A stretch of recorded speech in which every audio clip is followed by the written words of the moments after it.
open for a loss of 8, and it'll be 4th down. And we say it all the time, have to be able to get rid of the ball sooner than that. You have to help your offensive line out. They're going to protect you as best they can. And if you're getting 3 to 5 seconds to throw the ball, they're doing a really nice job. But when you hold it and give up a sack, you're really almost discrediting their work.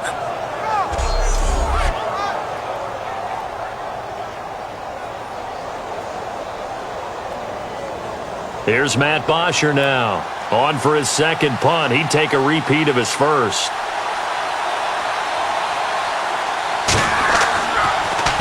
He gets this one away, and boy, it's another boomer. So quick on the spin. He's spinning, man. That's going to go in the books as a 55-yard punt. Well done. And the offense will come back onto the field with a 1st and 10. Out onto the field comes New Orleans. And last time out, they had to punt the football away. Anything positive possibly to take from that?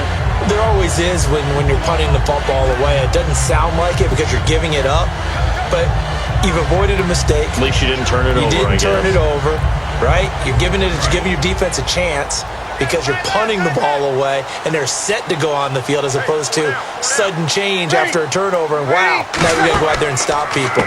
So, yeah, there's always something positive to be gained from it. Credit him with a 1-yard gain there to make it 2nd and 9. A 1-yard gain could look like a disaster, but it all depends on how the game is going. Is it a series of 1-yard gains running the ball? If that's the case, you might have to start thinking about throwing it a little bit more. But if it's just the occasional 1-yard run, hey, congratulations to the defense. They won that one. Come back and get them the next time. Again, they'll run with Ingram. And he is met at the line of scrimmage, and he goes down right there. Only a yard of the pickup there, and it'll bring up a 3rd down.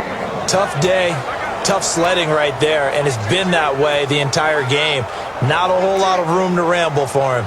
Yeah, you're right. It's been that way all afternoon. Didn't get a whole lot better there. And defensively, it's a nickel formation here on 3rd down and 9. From the gun on 3rd down, Breeze. And he's got Snead. And he takes this one just shy of midfield all the way to the 49. The goal of every offense is to move the chains, pick up 1st downs. A nice job finding an open receiver for a completion.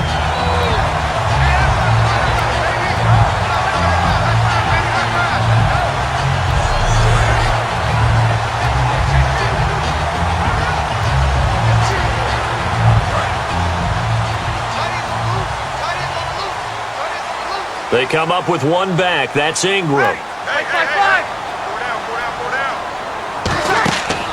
And they'll give it to him here. Oh, what a move. And he'll get this into enemy territory, but not by much as he's down to the 48. I do know from experience that when you slow down someone's running game, you're now doing the dictating on defense. And guess what? Now you're getting ready to tee off on their quarterback because they have to throw it all the time. But you still have to be alert for the draws and other plays of that nature to make sure you don't get hurt.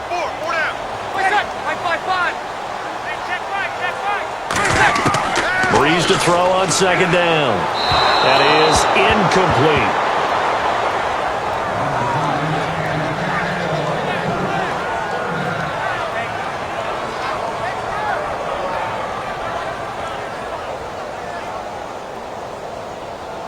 Third down and 8 now.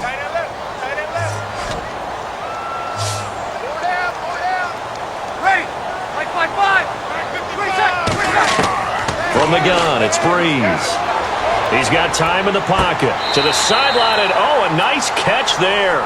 Made sure the feet were inbounds, and they were. Holding offense.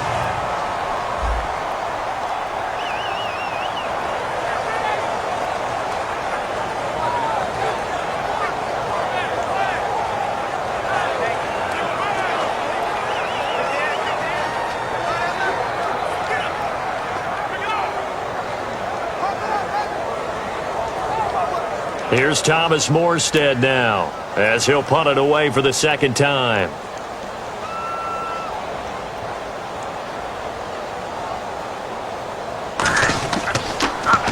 .44 on his first punt, and this is a good kick as well. Out of bounds and close. The question, was it a touchback? No. They'll say it crossed out at the 2-yard line.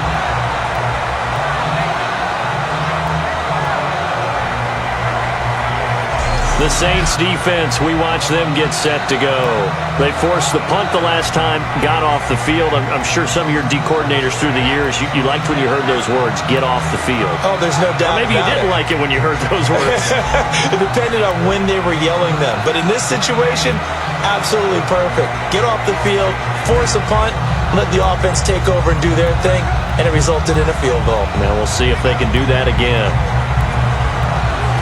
Very tough spot here for the offense to start. Alone to the right is Jones. Now Ryan back into his end zone. Deep drop. And this one complete to Levine Toilolo. A good pickup there. 8 yards on the first down completion.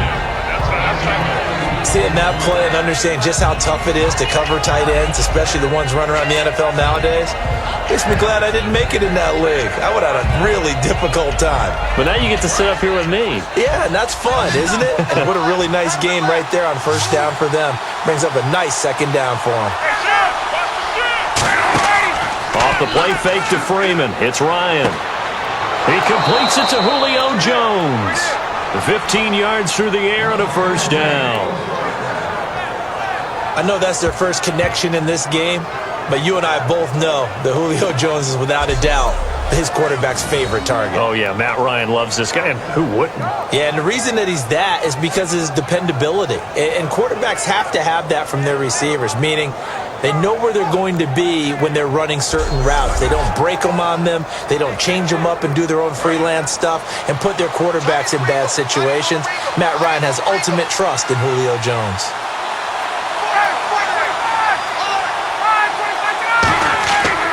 This is Freeman on 1st and 10. And he will lose yardage and be backed up to the 24. It's a loss of a yard there, and now second down.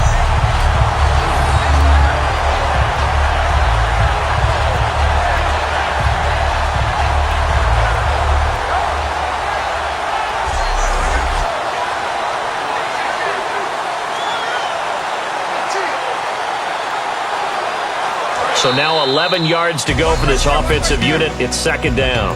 A touchdown apiece here in this first quarter of play. It's a tight game here early. We'll head back to New Orleans after this.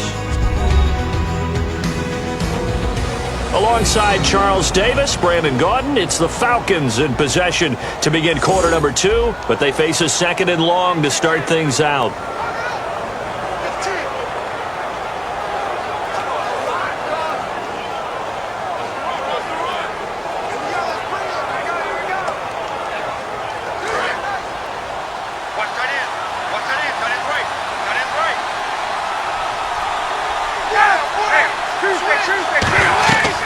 Freeman again.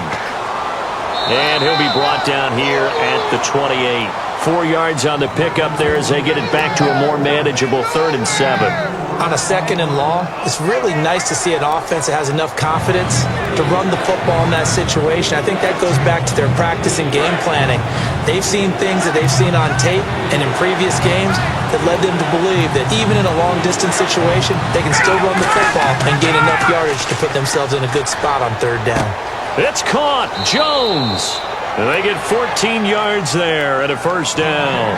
I don't care how many times we see it. I still get a kick out of watching quarterbacks and receivers do the pass tree in pregame warm-up. But I always remember that when we go to practices, we see that after practices as well. They really tune it up, don't they? They tune it up. They know why they do it for these situations. First down. And they build that trust, and that's why they're able to find him in this type of a situation.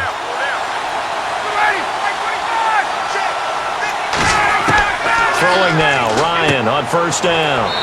Quick hitter here, it's complete. Give him a couple on the catch, it's 2nd and 8.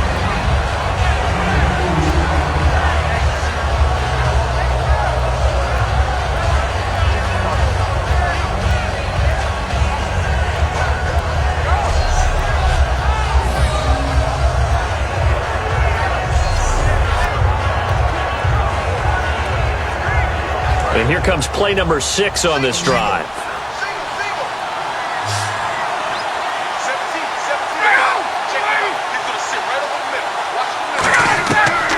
second down. Here's Ryan. And he's just going to get rid of this thing. To no one here. He throws it away. And now it's third. NFL quarterbacks work so hard on their mechanics, and they do so much repetition in practice, off-season, the whole deal. They expect it to be autopilot once the games start. That way it eliminates any type of pressure of the game, pressure of people in your face, all of that. That didn't shine through on that throw, though, did it? No. A little bit of a dangerous pass and off target, too.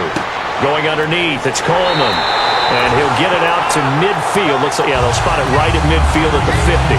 So much about offense is what you call hidden yardage. You know, you throw the ball to someone, they catch it, and then they can make a big play. You know, they create a play, run after catch. They did a really nice job here of limiting that and keeping him from a first down. Yeah, stopped him in his tracks. Here's Matt Bosher now. He'll boot it away from about his 35. And he gets it away, a directional kick going toward the sideline. And this will be out of bounds, and they spot it at the 15-yard line. Not too bad. Out onto the field comes New Orleans. And a tight